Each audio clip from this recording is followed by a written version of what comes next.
Hello friends, welcome back to my channel JSSC वाला। दोस्तों, आज का रिव्यू आप लोग देख ही लिए होंगे और अपने दोस्तों से पूछ ही लिए होंगे कि क्वेश्चन किस टाइप का आ रहा है। जी हाँ दोस्तों, जिस टाइप का क्वेश्चन मैंने करवाया वैसे ही क्वेश्चन आया एग्जाम में। क्योंकि मैंने जो क्वेश्चन करवाया, क्योंकि मेड का प्रीवियस ईयर या फिर SSC का प्रीवियस ईयर क्वेश्चन करवाया, ठीक है, जो कि मेड बुक में दिया हुआ है। तो कहीं ना कहीं आपका प्लस पॉइंट जरूर होगा यदि देख के गए होंगे तो। और यदि आपका एग्ज़ाम अभी नहीं है, आने वाला समय में है, तो मैं यही बोलूँगा आपसे कि आप लोग हर वीडियो को देखिए। काफ़ी शानदार तरीका से कराया जा रहा है। जो question previous year SSC JEE में आया हुआ है और मेड का बुक में जो प्रीवियस ईयर दिया हुआ है, उसमें AE JEE दोनों मिक्सचर होता है। और जितने भी एग्जाम स्टेट में AE और JEE में क्वेश्चन आए वही सब क्वेश्चन। और दोस्तों यकीन मानिए वही सब क्वेश्चन आ भी रहे हैं एग्जाम में, ठीक है। कहाँ से क्वेश्चन बना वो डेली भी एग्जाम चलने वाला है। तो आप लोग से यही रिक्वेस्ट रहेगा। बस इसमें एक नया चीज़ देखने को क्या मिला कि स्टेटमेंट वाला क्वेश्चन ज़्यादा आ रहा है, ठीक है। स्टेटमेंट वाला क्वेश्चन बहुत ज़्यादा आ रहा है, कम से कम 20 से 22 क्वेश्चन स्टेटमेंट वाला क्वेश्चन आ रहा है, ठीक है दोस्तों। तो इसके लिए कोई दिक्कत है, आप टेंशन मत लीजिए। स्टेटमेंट वाला क्वेश्चन लेके आ गए हम, देख सकते हैं। स्टेटमेंट वाला भी क्वेश्चन हम लोग करवाने वाले हैं, ठीक है। तो स्टेटमेंट वाला क्वेश्चन करवाएंगे। यदि एग्जाम 25 को है ना, तो अभी आज क्वेश्चन डालेंगे। लगभग 200 से 300 क्वेश्चन हम लोग करवाएंगे आज तो 40 से 50 क्वेश्चन अभी करवाते हैं, ठीक है। उसके बाद हम लोग 200 क्वेश्चन टारगेट रखेंगे स्टेटमेंट वाला। स्टेटमेंट वाला वही आप देखिए, क्वेश्चन 200 क्वेश्चन करके जाइएगा ना, तो यकीन मानिए वहाँ से आपको 5 से 10 क्वेश्चन देखने को डायरेक्ट मिलेगा। वही सेम क्वेश्चन आपको मिलेगा। थोड़ा बहुत घुमाएगा तो नहीं कर सकते हैं, लेकिन सेम टू सेम क्वेश्चन देखने को मिल सकता है आपको। स्टेटमेंट वाला आया आपके बैच में, तो आपके शेड्यूल में आ गया, तो मतलब आज जिस दिन आपका एग्जाम है उस दिन स्टेटमेंट वाला क्वेश्चन दे दिया तो आपका बल्ले बल्ले हो जाएगा। इसलिए आपसे आप लोग से रिक्वेस्ट होगा कि चैनल से नहीं जुड़ेंगे तो चैनल से जुड़िए जितना जल्दी हो सके तो। और हर वीडियो को देखिए दोस्तों। चाहे दिवाली के दिन भी क्लास लेना पड़ेगा, लेकिन जरूर लेंगे दोस्तों आप लोग के लिए। बस आप लोगों को करना कुछ ना, शेयर करना, लाइक करना और कमेंट करना, जो भी अच्छा काम करना वो करना है, ठीक है। क्योंकि दोस्तों दिवाली बाद में मना लीजिएगा, ठीक है। अभी एग्जाम है, एग्जाम में फोकस कीजिए। यदि सिलेक्शन हो जाता है तो अगले साल दिवाली बहुत अच्छे से मनाइएगा। और आप ऊपर वाले से यही उम्मीद करते हैं जो वीडियो देख रहे हैं उन लोगों का सिलेक्शन हो जाए, चाहे सिविल का हो, चाहे इलेक्ट्रिकल का हो, चाहे मैकेनिकल का हो, ठीक है। यही उम्मीद करूँगा कि JSSC वाला जितना भी यूट्यूब चैनल सब्सक्राइबर है सारे को सारे हो जाए आपका सब्सक्राइबर, ठीक है। एग्जाम में सिलेक्शन हो जाए, इसलिए पूरा देखिएगा वीडियो का अंत तक, ठीक है। चलिए, रामबाण वीडियो आपके JSSC JEE के लिए हो सकता है। JSSC JEE के लिए महत्वपूर्ण वीडियो है। स्टेटमेंट वाला प्रश्न हम लोग देखने वाले हैं। आज हम लोग करेंगे 30 से 40, उसके बाद हम लोग कल करेंगे पूरा निचोड़, एकदम देखिएगा पूरा 150 से 200 क्वेश्चन, एकदम पूरा क्वेश्चन यहीं से भिड़ा देंगे आप लोग, ठीक है। यहाँ से डायरेक्ट क्वेश्चन आएगा एग्जाम में, गारंटी के साथ बोलते हैं। मिस तो नहीं कर रहे हैं आप, अधिक कर रहे हैं तो आप दिक्कत है आपका। यदि आपका उम्मीद सिलेक्शन होने का 90% है दोस्तों, यदि हमारे चैनल से जुड़ जाते हैं अभी खास एग्जाम से पहले, तो आपका सिलेक्शन 99% होने वाला है आपका, ठीक है। पहले से आपका परसेंटेज 90% होने का चांसेस हो जाएगा, लेकिन मेरे साथ जुड़िएगा तो 99% हो जाएगा, आप क्लियर आप कीजिएगा, ठीक है। चलिए, बाकी हम लोग करते हैं क्लास को स्टार्ट बिना किसी देरी किए हुए। बस चैनल को सब्सक्राइब कर दीजिए, ठीक है दोस्तों। चलिए, और दोस्तों बेसिक क्वेश्चन आ रहा है, तो सिंपल न्यूमेरिकल टफ में नहीं पूछ रहा है, मतलब सिंपल फॉर्मूला दे रहा है, उसके बाद लगाइए। पता है तो बन गया, नहीं पता नहीं बना, ठीक है। और जो बेसिक इंजीनियरिंग क्वेश्चन करा उसे जरूर देख के जाइएगा, वहाँ से क्वेश्चन आ रहा है। चलिए, the correct statement regarding entropy, statement वाला क्वेश्चन हम लोग कर रहे हैं, ठीक है। चलिए, entropy is a path function, गलत बात है ये। Entropy can be obtained from A direct measurement of Q&T, गलत बात है। dQ/dt होता है। During a change of state of system the entropy change is the same whether that change has occurred via reversible process और irreversible one. इसका मतलब is the सही होता है। स्टेटमेंट वहाँ लिखा रहेगा 1 सही, 2 सही, 1 2 3 सही, वहाँ ऑप्शन नहीं दिए, ठीक है। तो आप समझ जाइएगा इसका आंसर सी हो जाएगा। Entropy of an isolated system zero नहीं है, पॉजिटिव नेगेटिव जीरो कुछ भी हो सकता है। चलिए, the entropy will usually increases when, कब। देखिए दोस्तों, ये जो क्लास है सभी ब्रांच के लिए इंपॉर्टेंट है। मैकेनिकल के लिए तो काफ़ी ज़्यादा इंपॉर्टेंट है, और सारे ब्रांच जनरल इंजीनियरिंग भी में मैकेनिकल का सिलेबस है, इसलिए कि सारे इलेक्ट्रिकल का हो या मैकेनिकल का हो या सिलेबस का हो, सिविल का हो, सबको देख के जाना है वीडियो को। ए मोलिकुल्स इज ब्रोकन इनटू 2 और मोर स्मॉलर मोलिकुल्स, सही बात है। ए reaction occur that result in an increase in the number of molecules of gas, सही बात है। प्रोसेस इज एडियाबेटिक, ये भी सही बात है। प्रोसेस इज रिवर्सिबल एडियाबेटिक, ये गलत बात है, ठीक है। ये लिक्विड चेंजेज टू गैस, सही बात है। इसका मतलब 1 2 3 5, तो 1 2 3 5 इसका सी है। क्वेश्चन आराम से देखिएगा, वीडियो को पॉज कर लीजिएगा, आराम से पढ़ लीजिएगा और आराम से आंसर देख के आगे बढ़िएगा, ठीक है। क्योंकि समय अब है नहीं उतना, ठीक है, जितना आप चाह रहे हैं आप लोग। चलिए, कंसिडर द फॉलोइंग स्टेटमेंट, बताना है। Availability is the maximum theoretical work available, सही डेफिनेशन है ये। Clapeyron's equation for dry saturated steam, BS - BF, आप लोग देख सकते हैं DT/dP, दिमाग में रखना है। DT/dP का ये ग्राफ बनता है आपको, तो ये भी सही है। A gas can have any temperature at a given pressure unlike a vapour which has fix temperature at a given, ये भी सही है, ठीक है। जूल थॉम्सन कोफिशिएंट जो है ना दोस्तों, H/P का नहीं है, किसका T/P का है, ठीक है। इसका मतलब ये गलत हो गया, इसका मतलब 1 2 3 is the right answer, 1 is the right answer. Internal irreversibility of Rankine cycle is caused by, किसके वजह से होता है, fluid friction, throttling, mixing, all of these, इसका आंसर डी हो जाएगा। देखिए ईएससी। और दोस्तों एक रिक्वेस्ट रहेगा, आप लोग यदि ईएससी का बुक होगा आप लोग प्रीवियस ईयर, तो आप लोग जरूर बना के जाइएगा, ठीक है। क्वेश्चन वहीं से चेपेगा पूरा एकदम, ए टू जेड क्वेश्चन ईएससी का बुक से आएगा, ठीक है। और ये सब हम लोग ईएससी करवाए रहे हैं, देखिए बुक नहीं टेंशन मत लीजिए, 200-300 क्वेश्चन करवा देंगे जब तक एग्जाम नहीं होगा तब तक आपका, ठीक है। Consider the following statement on heating the elastomer under tensile load its shrinkage. इसका श्रिंकेज क्या होता है? मैक्सिमाइज द इंथैल्पी और अवॉइड ब्रेकिंग। इसका मतलब 1 और 4 इज द राइट आंसर, 1 और 4 इज द राइट आंसर, इसका आंसर डी हो जाएगा। स्टेटमेंट 1 और 2 इस टाइप का क्वेश्चन आएगा, आपको पता ही होगा, वह ए बी सी डी का मतलब क्या है? ए और एक, इसका मतलब क्या हुआ कि दोनों सही है और दोनों का करेक्ट एक्सप्लेनेशन है। बी का मतलब क्या हुआ? दोनों सही है लेकिन ए का करेक्ट एक्सप्लेनेशन नहीं है। सी का मतलब पहला सही है दूसरा गलत है। डी का मतलब पहला गलत है दूसरा सही है। इसका मतलब सब आप लोग एग्जाम का तैयारी किए होंगे तो आपको पता ही होगा, ठीक है। जेई इंजीनियर बने तो ये सब ऑप्शन पता होगा इसका मतलब क्या आता है, ए बी सी डी का मतलब। चलिए देखते हैं। Statement 1, the specific heat at constant pressure for ideal gas is always greater than constant. बोलो, आपको पता होगा सीपी ग्रेटर देन सीबी होता ही है, तो ये बात तो सही है। चलिए, heat added at constant volume is not utilised for doing any external, ये भी सही। मतलब कि क्यों सीपी बड़ा क्यों होता है? क्योंकि जो हीट एडेड होता है कांस्टेंट वॉल्यूम पे, ये यूटिलाइज नहीं होता है फॉर डूइंग एक्सटर्नल वर्क। इसका मतलब दोनों सही, इसका मतलब A is the right answer हो जाएगा इसका, ठीक है। ए का मतलब क्या हुआ? पहला भी सही है दूसरा भी सही है, और जो दूसरा स्टेटमेंट है वो पहला को फॉलो कर रहा है, इसका मतलब यही होता है। चलिए, the efficiency of the vapour power Rankine cycle can be increased by, बताइए, increasing the temperature of working fluid at which heat is added, सही बात है। Increasing the pressure of the working fluid at which heat is added, सही बात है। Decreasing the temperature of the working fluid at which heat is rejected, सही बात है। इसका मतलब कि 1 2 3 सारा सही है। Which of the following statement correct regarding super heater in boiler, बताना है कौन सा सही सुपर हीटर के रिगार्डिंग। ESC 2019 में पूछा हुआ क्वेश्चन है। It is heat exchanger in which heat is transferred to the saturated steam to increase the temperature. It raises the overall efficiency, सही बात है। It reduces the turbine internal efficiency, ये गलत बात है। इसका मतलब 1 और 2 second is the right answer. Rankine efficiency of a steam power plant increases in winter compare to summer, सही बात है ये। The increase in Rankine efficiency is due to lower condensation temperature, due to lower condensation temperature, इसका मतलब ए इधर है, मतलब ए भी सही है और ए भी सही है, और जो सेकंड में दूसरा स्टेटमेंट है वो पहला स्टेटमेंट को फॉलो कर रहा है, इसका मतलब A is the right answer. Consider the following statement in respect regenerative Rankine cycle. Regenerative Rankine cycle, regeneration increases the efficiency of cycle, सही बात है ये। The boiler capacity is increased for a given output, ये भी सही बात है। The capacity of the condenser is reduce, ये भी सही बात, इसका मतलब 1 2 3 A is the right answer. Which of the flowing are applied to compounding steam turbine, pressure compounding और वेलोसिटी कंपाउंडिंग, 1 और 3, ये नहीं होता, टेम्परेचर कंपाउंडिंग नहीं होता है, ठीक है। चलिए, the efficiency of steam turbine considerable reduces if throttling governing is carried out at lower load, सही बात है ये। Nozzle control can only be applied at the first stage of turbine, जरूरी नहीं फर्स्ट सेकंड थर्ड में भी हो सकता है, ठीक है। इसका मतलब ये भी सही है, मतलब ये भी सही है कहने का मतलब, nozzle control can only be the applied for the first stage of turbine, सही बात है। इसका मतलब है कि ये भी सही है ये भी सही है, लेकिन इसका करेक्ट एक्सप्लेनेशन नहीं करे, इसका मतलब आंसर बी हो जाएगा इसका ऑप्शन, ठीक है।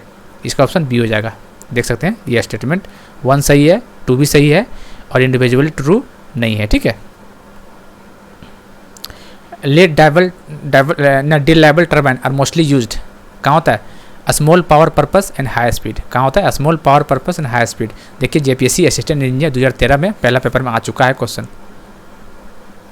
Consider the following statement regarding the compounding in steam turbines, बताना आपको। In impulse turbine steam pressure remain constant between ends of the moving blade, सही बात है ये। इन reaction turbine steam pressure drop, हाँ रिएक्शन में ड्रॉप कर जाता है to the outlet of the blade, ये भी सही बात है। In velocity compounding partial expansion of steam takes place in nozzle, गलत बात है ये। इसका मतलब 1 और A is the right answer, first and second is the सही आंसर है। Consider the following statement with reference to the gas turbine cycle के बारे में बताना है, आपका पूरा रिवीजन हो जाएगा दोस्तों, ठीक है। रीजनरेशन इंक्रीजेज थर्मल एफिशिएंसी, बिल्कुल सही बात है। रीहीटिंग डिक्रीजेज थर्मल एफिशिएंसी, ये भी बिल्कुल सही बात है। साइकिल एफिशिएंसी इंक्रीजेज कब इंक्रीज करता है? जब maximum temperature of the cycle increases, इसका मतलब 1 2 3 दोनों तीनों सही है। चलिए स्टेटमेंट बताना है।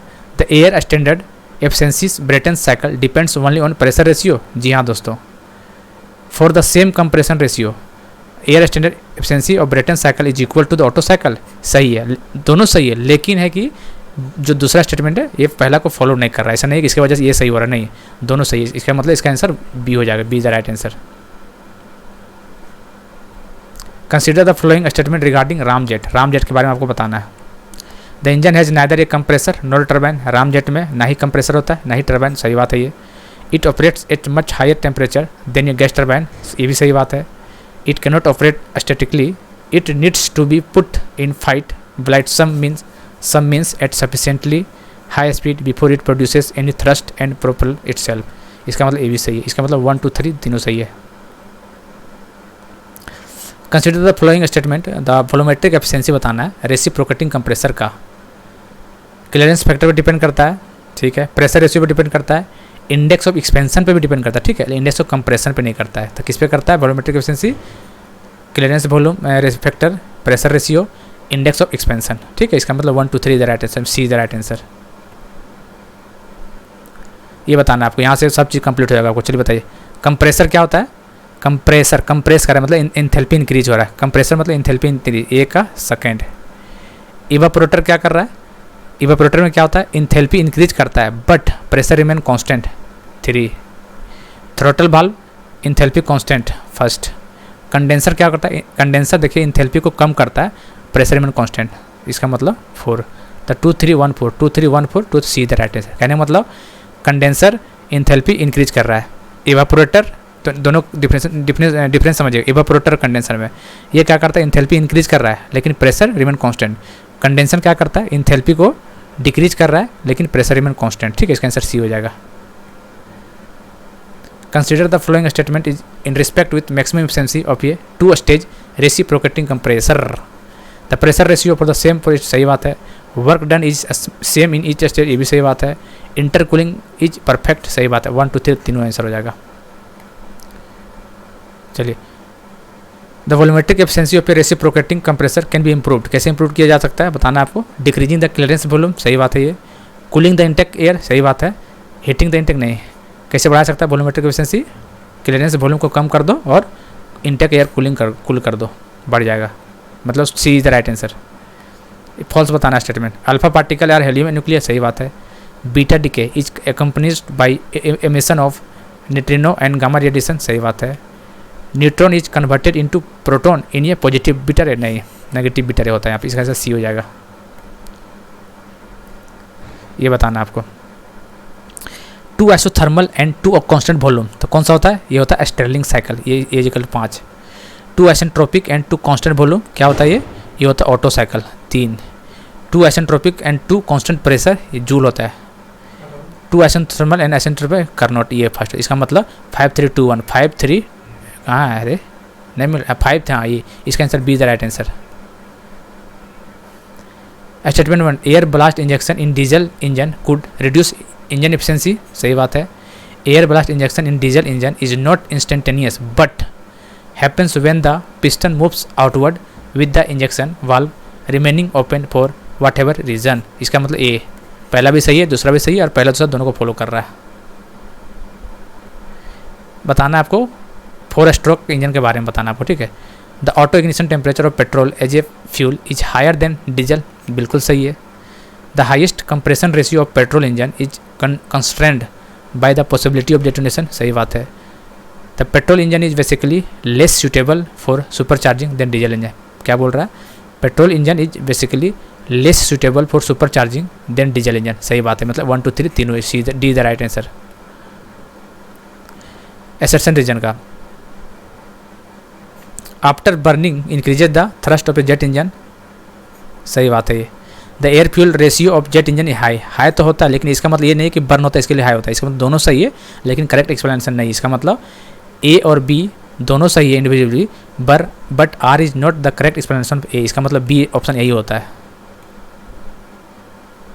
Consider the following statement, knock in the SI engine can be reduce. Knocking कैसे रिड्यूस किया जा सकता है? तो कैसे किया जाता है बताइए, कैसे किया जाता है? रिटार्ड द स्पार्क को कम कर दिया जाए और इंक्रीजिंग द इंजन स्पीड, मतलब 2 और 4 कहाँ पे ऑप्शन में? ये डी द राइट आंसर। चलिए करेक्ट बताना कौन सा है। Octane rating ethanol more than 100 सही बात है, हो सकता है। C10 नंबर फ्यूल 80 से 90 सही बात है। नहीं 80 से 90 जरूरी नहीं है भैया, किसी 43 भी होता है, 45 भी होता है, 60 भी होता है, 30 भी होता है। C10 नंबर तो ये गलत बात है। Biodiesel in mono alkyl ester of vegetable oil, ये सही बात है, ये सही है, ये सही है। और compressed natural gas is mainly of compose of methane, ये भी सही है। Motor gasoline is a mixture of various hydrocarbon with major proportion being aromatic, hydromatic नहीं होता, इसका मतलब 134 D the right answer. A low of temperature is maintain so that heat can flow from external fluids, सही बात है। Refrigeration effect is produced as the refrigerant liquid vaporise, सही बात है। ए लो pressure is maintain so that the compressor can run, गलत बात है ये, ठीक है। A and first and second सही है, D is the right answer. चलिए sub cooling of refrigerant liquid increases the coefficient of performance of a refrigeration, फिर से पढ़िए। Sub cooling of refrigerant liquid increases the coefficient of performance of a refrigeration cycle, जी हाँ दोस्तों सही बात है ये।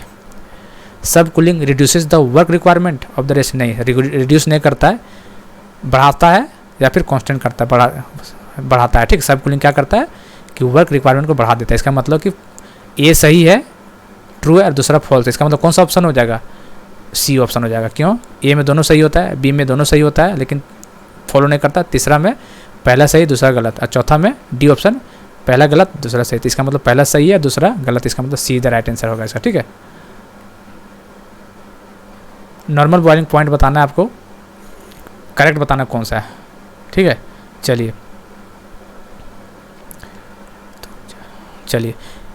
कितना था NH3 का 40 पॉइंट नहीं होता है, 50 की कितना हमको याद नहीं है, 50 प्लस ही होता है इसका, ये गलत हो गया आपको। R12 30 के अप्रोक्स में होता है, तो ये सही है 29.8। R22 का कितना होता है 33 नहीं होता है। 134 ए का कितना होता है 25 पॉइंट समथिंग, तो इसका मतलब 2 और 4 सही है, इसका मतलब 2 और 4 मतलब सी द राइट आंसर, इसका आंसर सी हो जाएगा, ठीक है। देखें R12 का 29.8 और R134 ए का 26.2, बाकी सबका गलत है, ठीक है। चलिए दोस्तों, तो क्वेश्चन लगभग हम लोग कर लिए। तो दोस्तों यदि आपका एग्जाम अभी नहीं हुआ है तो हमारे चैनल से जुड़िए और डेली स्टेटमेंट वाला क्वेश्चन भी कराएंगे। स्टेटमेंट वाला क्वेश्चन को भी ज़्यादा भी इसका फोकस करेंगे, क्योंकि 18 से 20 क्वेश्चन आना बहुत मायने रखता है ये, ठीक है, स्टेटमेंट वाला, ठीक है दोस्तों। तो आज आया है तो जरूरी सेम लेवल का क्वेश्चन बनाया होगा यदि JSSC वालों ने, तो हर शिफ्ट में पूछेगा इस टाइप का क्वेश्चन 15 से 20 क्वेश्चन, ठीक है, स्टेटमेंट वाला। इसलिए आपको बहुत ज़रूरी है देखना स्टेटमेंट वाला क्वेश्चन, ठीक है। अभी उसी पे फोकस कीजिए पूरा अभी आप, ठीक है। बाकी मिलते हैं अगले वीडियो में, आप लोग चैनल को सब्सक्राइब कर लीजिए, बाकी पल पल की अपडेट भी देते रहेंगे, टेंशन मत लीजिए, ठीक है। Thank you, have a nice day.